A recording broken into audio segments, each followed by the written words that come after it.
There are several types of knowledge. Little a, the common knowledge, that is formed of many immediate evidences, truths and opinions.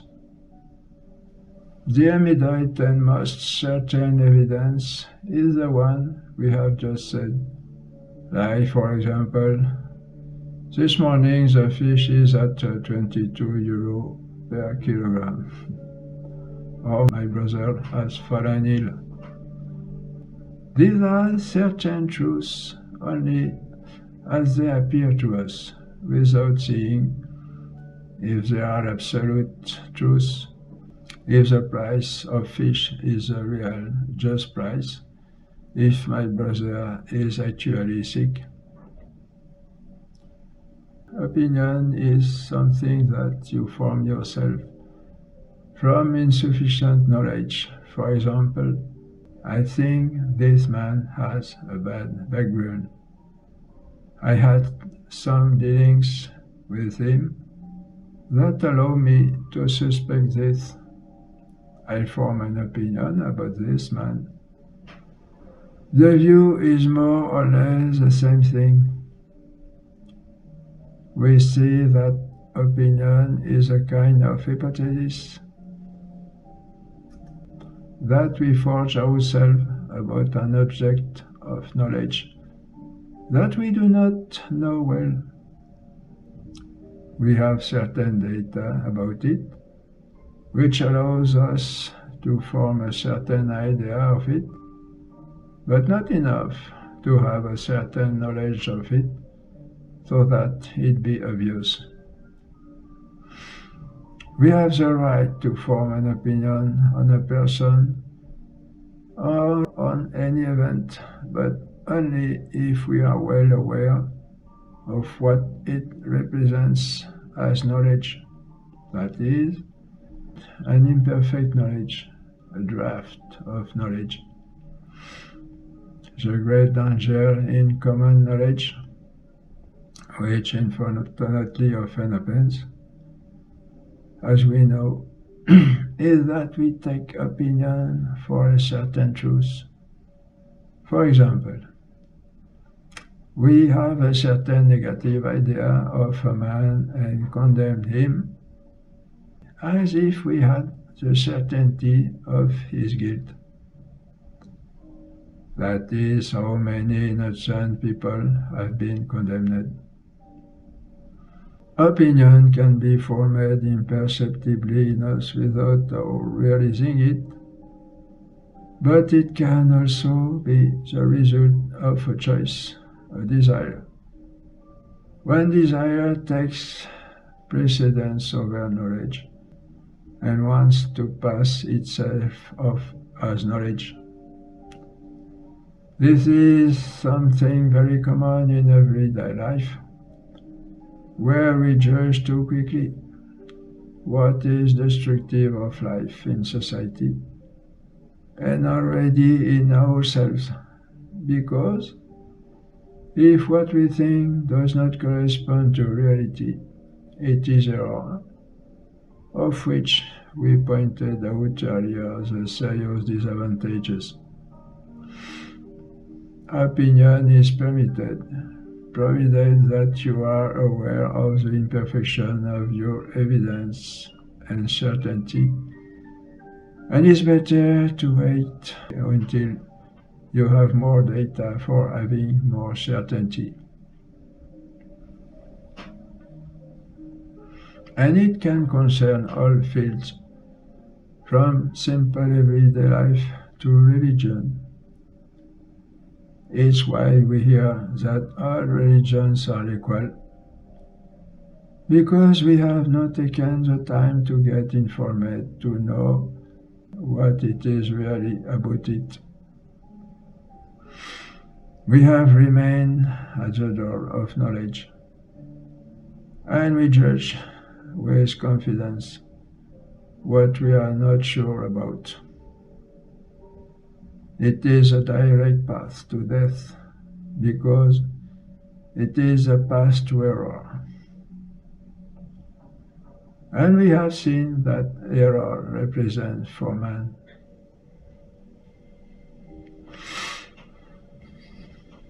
Little above common knowledge, we have what we could call common sense, which we know better as paysan common sense, in French, le bon sens paysan. It is a certain natural logic which comes from a man who has learned how to observe nature, the world around him, with honesty and sagacity, in order to discern in it its evidence, its truth. And an example of this common sense, we have proverbs, which are a kind of compilation of people's wisdom. There are, in general, good rules of conduct, of prudence. It is a certain science, a draft of science, insofar as there is in it a certain certainty, greater, more certain, and deeper than common knowledge, but it is not science, in that it does not really constitute a body of knowledge, coherent, organic, or the art that allows it to be acquired. The logic in it is a little wild, spontaneous, without a clear understanding of its mechanism, and knowledge is often scattered. There may be some consistency, but not as much as in science. There are larger, deeper, more certain truths than in common knowledge, but there is no art in acquiring or verifying them, and therefore they can contain errors. Little c. Thus, we can get that science is above all this, not only understood in the sense that it is actually abusively reduced to physical mathematics and biology, but here we understand science in the sense that we have just said, i.e., an art of acquiring knowledge without risk of error, and at the same time a body of knowledge that is certain, organized in a no less certain, well-ordered manner. In short, science is the art of reaching the truth, and the result of this art. To give an image, common sense is DIY, which can have a certain quality, and science is professionalism. And science is, there is not only one, but several, depending on the subject to be studied. Because it is not the same way of studying inert bodies, bodily life, or the quantity or being in itself, which today belongs respectively to physics, biology, mathematics, or metaphysics. There is a way to classify sciences according to the degree of evidence, of certainty, precisely. And where there is the most evidence, the most certainty, is where the object is the most abstract, contrary to what one might think. Indeed, abstraction is often represented as something nebulous or imaginary, and the strongest reality is a daily, immediate reality. This is true in a sense, because it is in our most immediate reality that existence is found. An abstraction, understood in the current and efficient sense, is a certain misrepresentation of that reality. But philosophical abstraction, as we will see, is not a distance from this concrete reality. It is, on the contrary, a deep rapprochement towards it, towards what makes it more real. And by going more towards what makes reality more real, we have more evidence and certainty as when we approach the light, because in this way we come closer to being. We have an example in mathematics whose object is more abstract than physics, and which are of greater certainty than physics.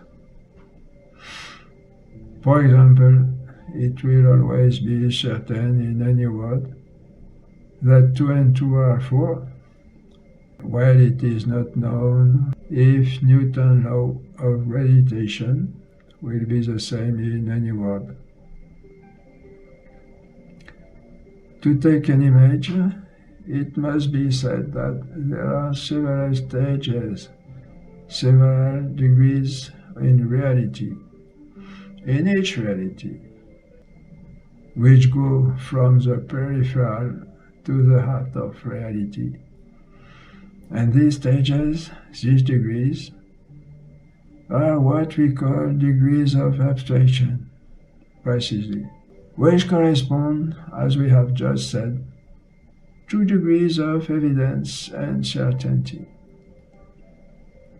From the obvious to the more obvious, we have the physical, mathematical, and metaphysical degrees.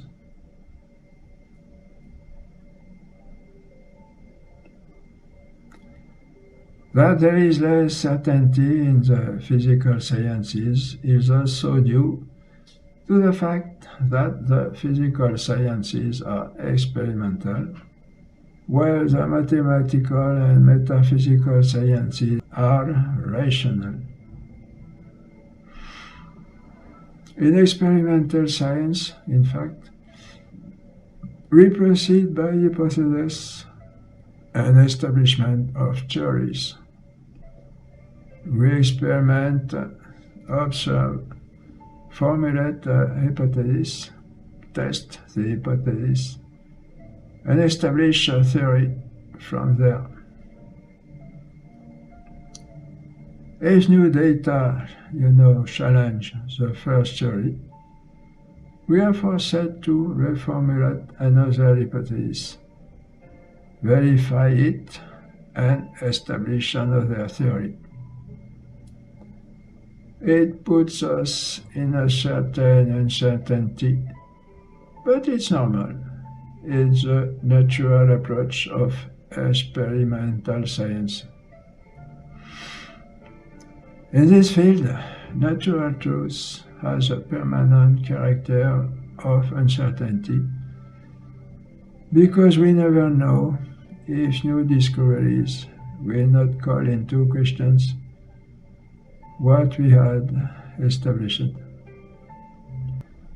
The danger is that some bad intentions want us to believe that everything is like that any truth is likely to be challenged by new discoveries and to be the object of new theories, which is completely false, because not all science is experimental. There are rational sciences which derive their data from sensitive experience, but we do not derive their certainty from sensitive experience, but from reason, such as, for example, Pythagoras' theorem, because reason clearly sees that it is so and that it cannot be otherwise, whatever the experience. So there are sciences that are not experimental and that can make us know absolutely certain truths, all the more certain as we get closer to the heart of being. This is the case with metaphysics, more than mathematics. Therefore, it is not true that all truths can be challenged by new discoveries, because there are natural truths that do not come from verified hypotheses, but are clearly observed by reason. You know? This is very important because the knowledge that refers today is these physical, mathematical, and biological sciences. And if we believe that they are the best in terms of certainty, we are no longer certain of anything, because it is true that, to a certain extent, today's theories can be challenged tomorrow. And if this is the case for everything, there is no longer any truth, and we fall into the serious disadvantages that we pointed out earlier, namely the death of man in what is best in him, and of society, which is what is happening today. Our world is dying from the lack of reference points, of certainties. We must give it back certainties. So much for the field of natural truth. Second, thus we can discover by ourselves many truths and certain truths, very important truths. We will see, for example, in this first year, how we demonstrate the existence of God with the greatest certainty, with our only reason and from experience. Many people believe that faith is believing that God exists, but this is completely false. And St. Paul reminds us in his epistle to the Romans, in the first chapter. The existence of God, says St. Paul, is knowable by natural reason, and not only can we thus discover the existence of God, but we must discover it of all necessity. For faith is believing in what God says, and to believe in what God says, we must know that He exists and know a minimum of His perfections, to know that He is worthy of faith. Because it is not a question of giving our faith to anyone. You understand? We will see that we can also know many things about God Himself in this way, which will lead us to a good path of certainty towards the knowledge of the mysteries of God through faith. We must have an adult faith, which we take in charge, and not remain at a simple belief inherited from our family, which has had its usefulness, and for that you must have solid reasons to believe, and it is philosophy, the right, that give them, and not faith. We'll see all that in detail. And the importance of these 2 years of preparation, especially the first, to access an adult faith, a face capable of responding to all the attacks of this corrupt world. So natural reason, human intelligence, can know very certain and very great truths, but it is nevertheless limited. We know it only too well. It is subject to error and does not go very far, although it can go quite far. We can know what God is to a certain extent from His creation, but we cannot know what He really is in Himself, His mysteries, as, for example, that He is Trinity, that is, one God in three persons. We can know for ourselves that our soul is immortal, but we cannot know what it will become after death.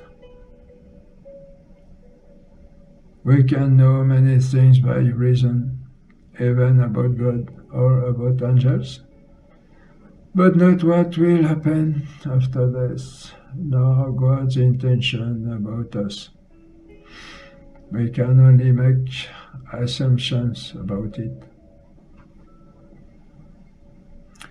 What we think in everything we do, in everything we know, is happiness, but we don't know much about it, nor how to achieve it.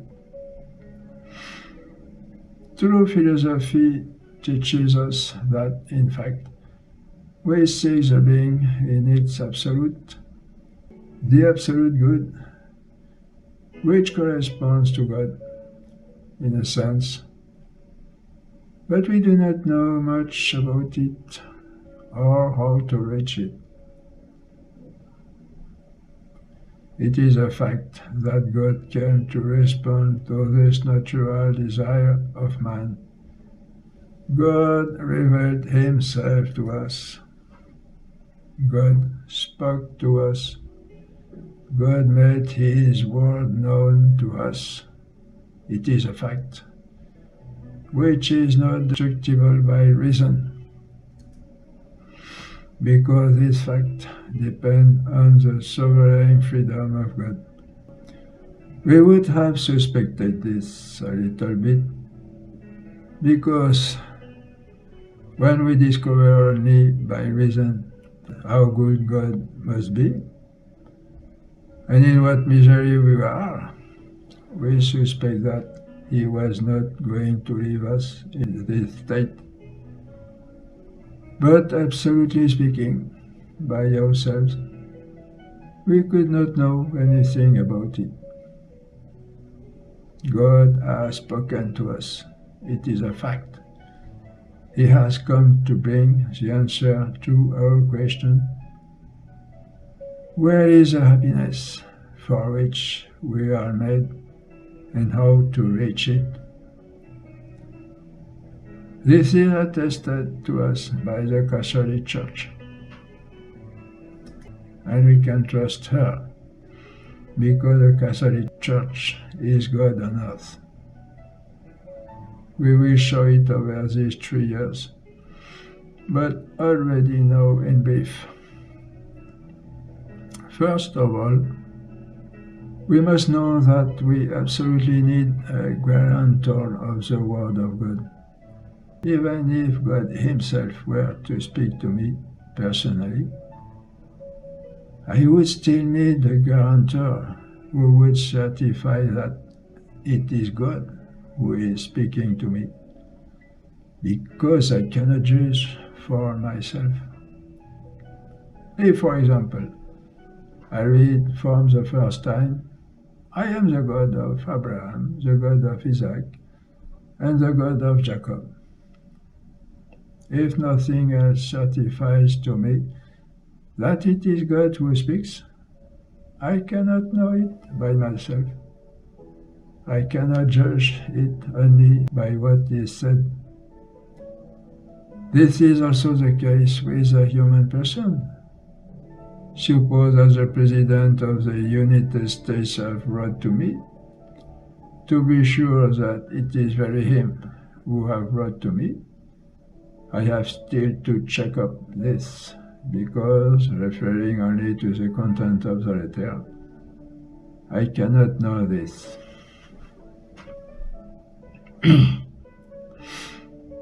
And so, among all the religions of the world, including the Catholic one, when we are offered a text as coming from God, as the Quran, that would have come through the angel Gabriel and the so-called prophet Mohammed, we need an assurance, moreover, that it is indeed God who spoke, because even a multitude of men would be all agreeing together to assure that it would be not enough.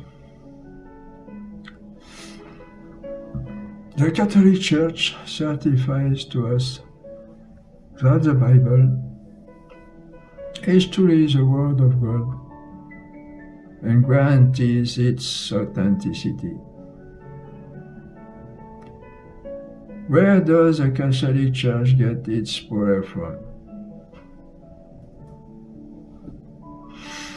The Church was instituted by Jesus Christ, and Jesus Christ, when he was on earth, has sufficiently shown that he was God, not only a great prophet, which everyone had recognized in his time, but God himself, through all kinds of wonders, miracles that no one else had never been able to do to the world, like raising the dead.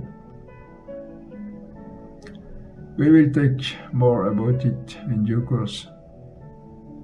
And if Jesus Christ is God, Jesus Christ manifested to the world, it is God revealing himself to the world. It is God's revelation.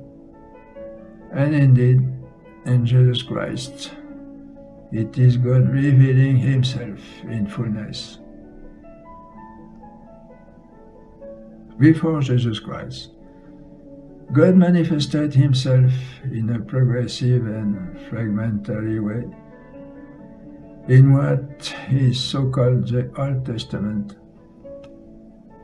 through his patriarchs and prophets. And after Jesus Christ, we had as an explanation of what Jesus Christ has brought us as a message through the Church and her teachers.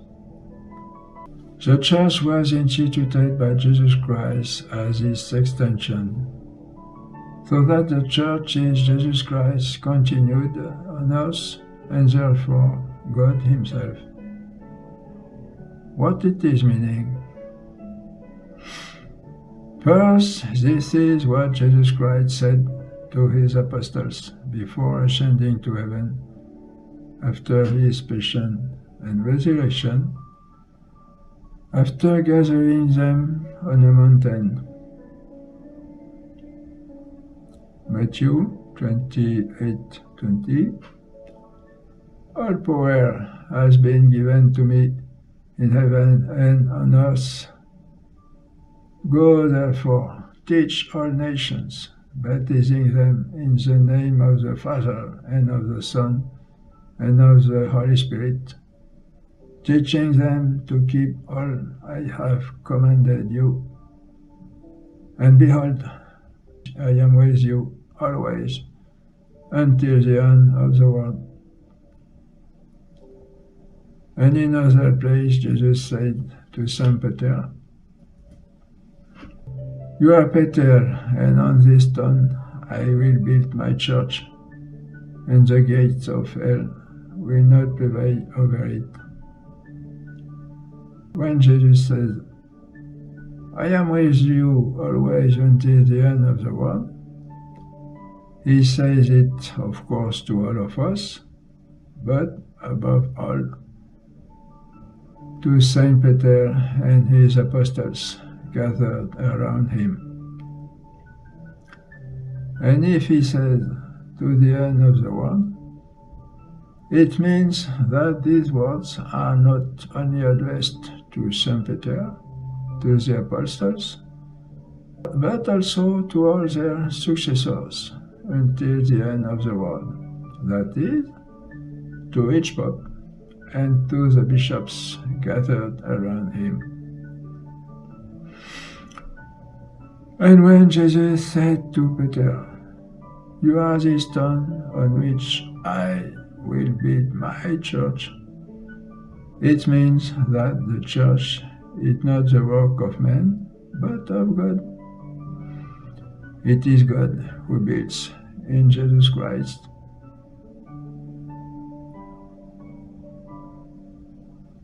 And it is the work of God with men, for the church is built on a man, Peter.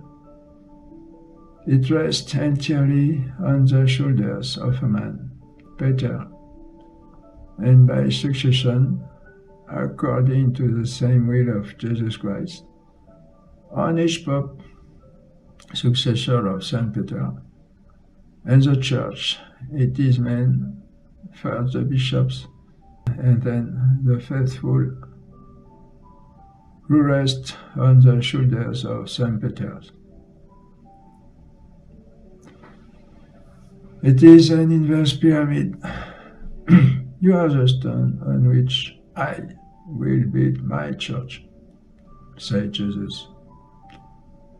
If we grant this word with the previous one, behold, I am with you every day until the end of the world, we must see there Saint Peter and the apostles gathered around Saint Peter, as it was said, as the church, composed first of Saint Peter and the apostles gathered around Saint Peter, and then of their successors, that is, the Pope and the bishops gathered around the Pope.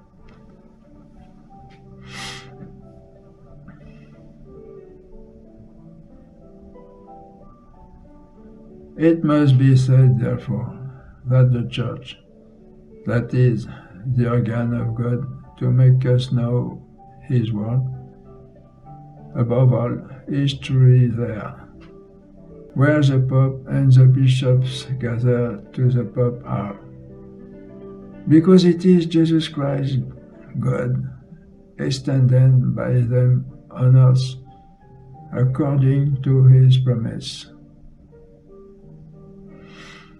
This does not mean that the Pope alone or a bishop alone has no authority in this field, especially the Pope, as the supreme head of whom the whole Church rests, but that there is truly the Church, in which we can have complete confidence as the organ of God Himself on earth to communicate His word to us. This is the Church where the Pope and the bishops gathered around the Pope are. All right, end of the second part.